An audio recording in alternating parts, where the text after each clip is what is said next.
Good evening, friends. Mark Holmes here with my buddy Cowboy Joe Boo, as well as Joe Bear. Oh, Joe Bear in the house. Always, I want to thank you guys for watching, commenting, subscribing, and being part of the Joe Boo Sports Report. Without you guys, this literally does not work. So let's get open for business here, and let's wake up the football gods. Wake up here. Wake up. And if you are a channel member, be sure to check the community tab, okay? There's a message for all channel members. We got something that we're doing that's going to be really, really cool that involves you, and I need you to check that out. That way you can take care of it and you can be part of it. So this is for channel members only. Check the community tab. There's a special message just for you guys. And I've got to make sure I get it by Saturday, so that way I can put it all together and then we'll get it taken care of. So we got some good news today. You know, Dak Prescott went to the doctor. Of course, he came by the star, and it says a lot about him as far as being a leader on this team and the way people look up to him. You could hear the players, how they perked up, how they are dedicating the season to him, how good it felt. They said it literally, you know, it was like the place lit up with Dak Prescott there. We don't know if he's going to be on the sidelines or what the plans are. But he is ready to start working out and getting himself back together. So that's a great thing.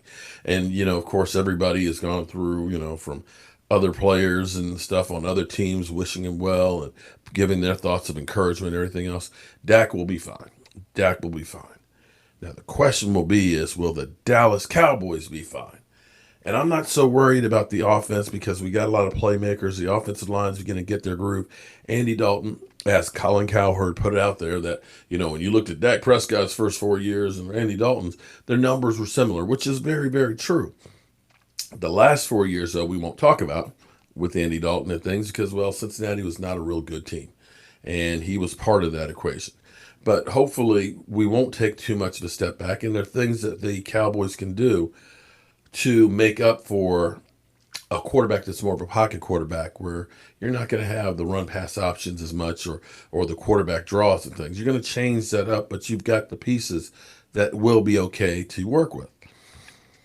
The bigger worry is the Dallas Cowboys defense. And I hear my son over here laughing. I guess he was thinking about our Cowboys defense. We still have a lot of work to do. But I kind of think that Mike Nolan, before the game, went to D-Law and said this. Danny, I need that ball. Get me the ball. You need the ball. Get me the ball. Get you the ball. Are you going to get me the ball? I'll get you the ball.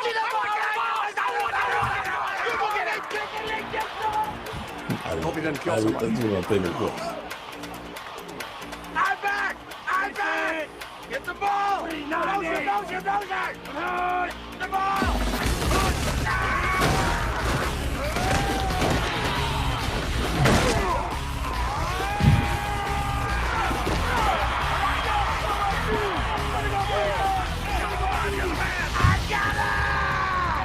Now that is all Madden team.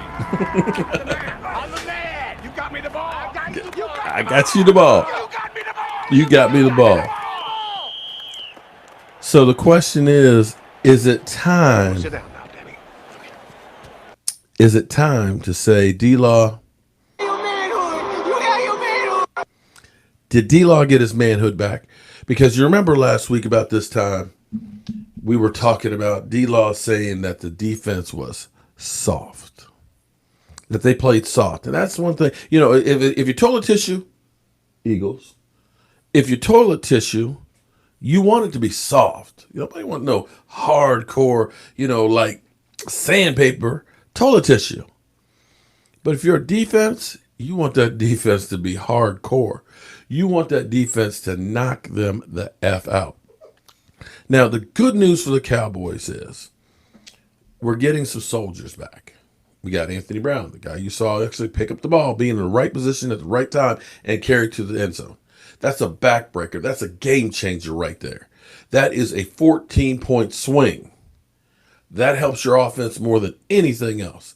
Turnovers are key in the NFL. Leighton Vander Esch, full go practice today. In pads. Hopefully playing on Monday night and hopefully staying on the field. If you can get him back, now that you got Anthony Brown, and now that you got, of course, D-Law, who now has got his first sack of the season, and first sack, I will say, in 12 games with a strip fumble. That's huge. And if we add a little bit of pepper and salt to the equation, we got Randy Gregory back at practice. And Randy Gregory, Zeke Elliott said he was unstoppable. Now, he can't play this week. He can play after this week. But getting a player a week back can be huge and turn the narrative on this defense. If he can end up playing better than Everson Griffin right now, hey, I'll take that. If the Cowboys did some different things on defense where they moved D-Law around on the defense to get him more single coverage and stuff, where he wasn't getting a tight end that was chipping him. And you could see that he actually had one of his better games. And so if we keep seeing that kind of stuff, we can definitely keep saying every week, you got your manhood, man. And maybe we can start creating some turnovers. Maybe we can start getting some stops and forcing teams to punt and helping out our offense. Because ultimately, the next 3 games to me is the season. If you can beat the Cardinals while the Eagles are playing Baltimore, they lose that, we win that, boom, that starts getting you a leg up.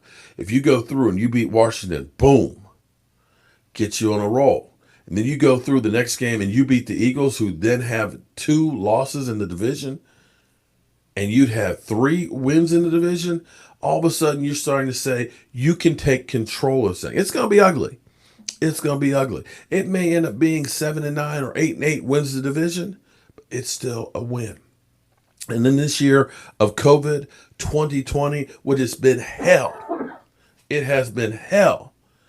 I'll take any victory we can get. I'll take bragging rights over Philly 500 right now. Even if we lose that first playoff game at home, I don't care. Let me at least be able to brag at Philly 500. Let Michael Anthony get his belt back, even though it probably smells like steak and cheese now. Because I know you've been smelling, it's got steak and cheese juice. You know it's got steak and cheese juice all over it. And eggnog. Because Philly, you know, I don't know if there's a championship belt cleaning company out there, but we're going to need to find one. So maybe we can get them to sponsor the channel, because they're going to have some work to do with that thing, because that thing's got eagle stank all over it. But on a real note, though, the key here is that the Dallas Cowboys have a goal. Sometimes you need something traumatic to get everybody dialed in and locked in and focused. And maybe some crazy way Dak Prescott getting hurt gets everybody to circle the wagons and gets them focused on the season. That's crazy to say that, but sometimes that's what it takes. All right, y'all. I appreciate y'all being here and listening to me rant and rave about the Dallas Cowboys. But hey, that's what I do. Hope you have a great night. Be safe out there, and I'll see you soon.